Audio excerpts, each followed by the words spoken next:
Be ready, start. I have no intention of giving a certificate about which my honorable friend Dr. Krishnaswamy was talking some time ago, since anything like a certificate being given by any member of the business community is likely to be misunderstood. But the fact remains that impartial observers, both here and abroad, have testified to the soundness and stability of our finances, which have successfully withstood severe stresses and strains of the changing economic factors, both national and international, and for this, the fullest possible credit is due to the wise handling of the situation by our present finance minister. There have been criticisms on both sides. Some have described the budget as pro big business, as something which has brought about a boom in the stock exchange, and as something which has brought about satisfaction in the business circles. The fact is that if there has been any satisfaction, it has been due purely to negative features of the budget and not because any positive relief in any direction has been given to business or industry. It is true that there were certain fears in the minds of the business community that, in view of the expanding and growing needs of the center, the finance minister might resort to certain further additional taxation. And since those fears were not realized, there has been some slight recovery in certain stock exchanges. But that does not in the least mean that whatever relief and legitimate relief was due to the business and industrial community has received any adequate response from the finance minister. We have got to face the fact that we are at present engaged in the process of development.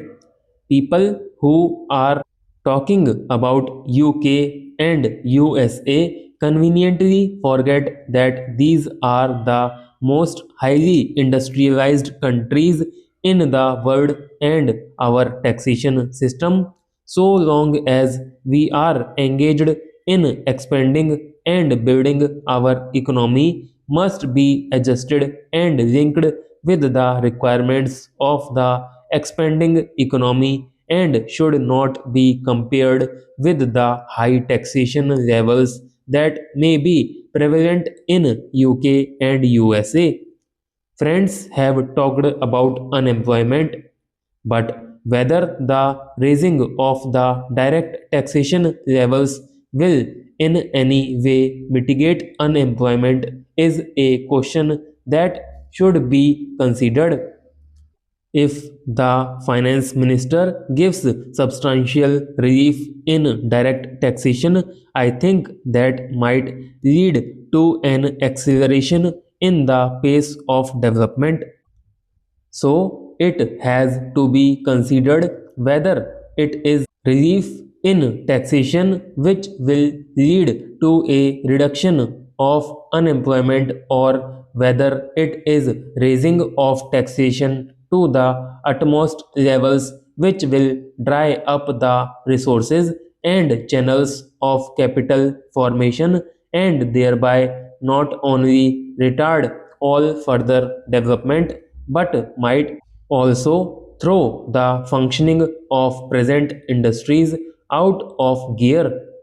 So, my submission is that when the Taxation Enquiry Committee has been appointed, it is only logical to expect that no substantial changes in the taxation structure will be made until the findings of that expert committee are known until we know the indices of taxation in the various sectors of our economy.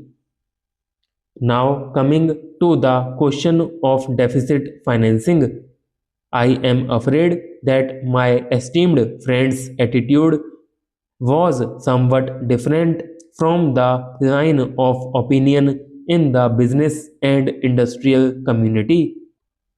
Not that we advocate deficit financing for bringing any artificial rise in prices, but the fact is that those who have criticized deficit financing have not suggested any other alternative or made any other constructive suggestion which will bring about necessary development plans. After all, the fact has got to be faced that whatever programs we have set out in the national plan should go on unimpeded by any financial considerations. An assurance has been given by the finance minister that so far as financial resources are concerned, he will ensure that the 5 year plan will not in any way be retarded. In this connection, I can only say that deficit financing is one thing so far as the revenue budget is concerned, so far as normal expenses and expenditure are concerned. Certainly, nobody would advocate deficit financing, which might be very undesirable. But when it is a question of doing something abnormal or investing something in productive channels, then certainly some risk has got to be taken. And I think the finance minister has been fully cautious in taking whatever measures he has so far. We know the measures that the government took for contracting money supply about the end of 1950 and certain other measures adopted which brought about a slump. Also, from time to time, the finance minister did not hesitate to mop up the surplus, which, as the records would show, has been about rupees 300 crores during the past 4 or 5 years.